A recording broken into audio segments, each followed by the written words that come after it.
نوچین ڤیدیۆ کلیپی بێقەرار بێگومان زۆرێک لە موزیسیانان هەوڵئێن کە بەشێک لەو ئاوازانەی کە هەیە جارێکتر ڕێکۆردی بکەنەوە و بتوانن ڤیدیۆ کلیپێکی تایبەت و جوانی بکەن و هەروەها بتوانن کە جارێکی تر موزیک بە تەنها بەبێ گۆرانی بێگومان پێشکەشی بەشێک لە گوێگرانی موزیک بکەن بە شێوەیەکی گشتی و ئەمەش ببێتە نەریتێک لە پاڵ پێشکەشکردنی ڤیدیۆ کلیپ و هەروەها دەنگی زۆرێک لە کەڵا هونەرمەندان جارێکتر بتوانرێن موزیکەکانیش بە هەمان شێوە ڤیدیۆ کلیپی بۆ بکرێت و لە ڕێی شاشەکان و سۆشال میدیاکانەوە جارێکی تر بینەر پێی ئاشنا بێتەوە. میوزیک ڤیدیۆی بێقەرار لە ئامادەکردنی زۆر بەڕێز موزیسیان کاک نەجمەدین خالیدا کە ئێستا بەڕێزیان ڕاستەوخۆ لە ڕێی تەلەفۆنەوە لەگەڵ منن. کاک نەجمەدین سڵاوت لێ بێم، کاتت باش بێ.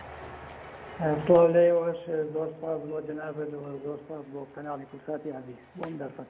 زۆر سپاس بۆ تۆ. پێم خۆشە بزانم میوزیک ڤیدیۆی بێقەرار چۆن دروست بوو و بێگومان ئەوە بابەتێکی گرنگەیە کە ئێستا موزیسیانان هەوڵئێن کە پارچە موزیک بەجیا بەبێ دەنگی هونەرمەندان و گۆرانی بێژان پێشکەش بە گوێگرانی موزیک بکەن.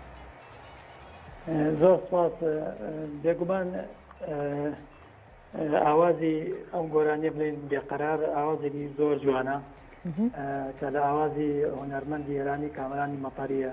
بەڵێ ئیتر ئاوازەکە زۆر بەلام و ئاوازێکی جوان و کوردی و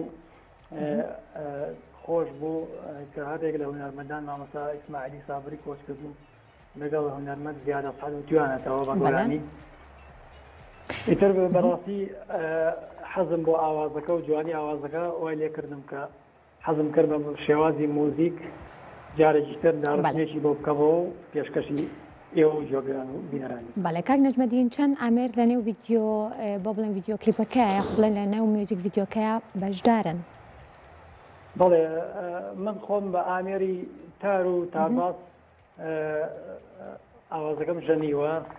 هاوڕێی بەڕێزیشم هاوڕێی خۆشەویستم جەنجی جەمال بە ئامێری زەرب و گوزە و بەندیر هاوکاری کردم. زۆر ساڵ یەکەم بەس ئەو ئامێرانی تیابەکەناتوە. باشە میوزیک ڤیدیۆکە ئامادەیە پێکەوە لەگەڵ بینەرانە بینەری ئەبین و دواتر گفتگۆکانمان بەردەوامی پێین فەرموو.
دەستان خۆش بێت کاک نەجمەدین بە هیوای کاری باش و کاری جوانتر. پێم خۆشە لە بەڕێز بپرسم وەکو موزیسیانێک تا چەند گرنگە ئەم شێوە کارکردنانەوە تا تەنها میوزیکێک بێت و ڤیدیۆ کلیپی بۆ بکرێت و بتوانرێت پێشکەش بە بڵێن گوێگری موزیک و گۆرانی کوردی بکرێت؟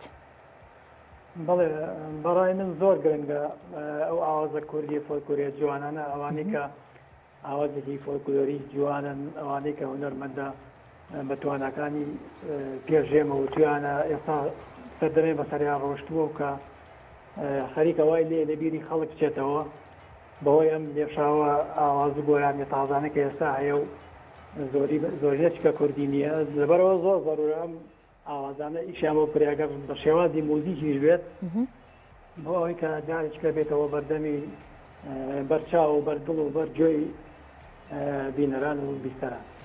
کاگنجمەدین تەنها کار لەسەر ئەم موزیکە ئەکەیت یاخود بەنیازیت ئەگەر دەرفەت هەبێت بەشێک لە بەرهەمی کەڵە هونەرمەندان جارێکی تر بە شێوەی میوزیک ڤیدیۆ جارێکی تر تۆمار بکەیتەوە با بڵێن پێشکەشی گوێگرانی گۆرانی موزیکی کوردی بکەیت؟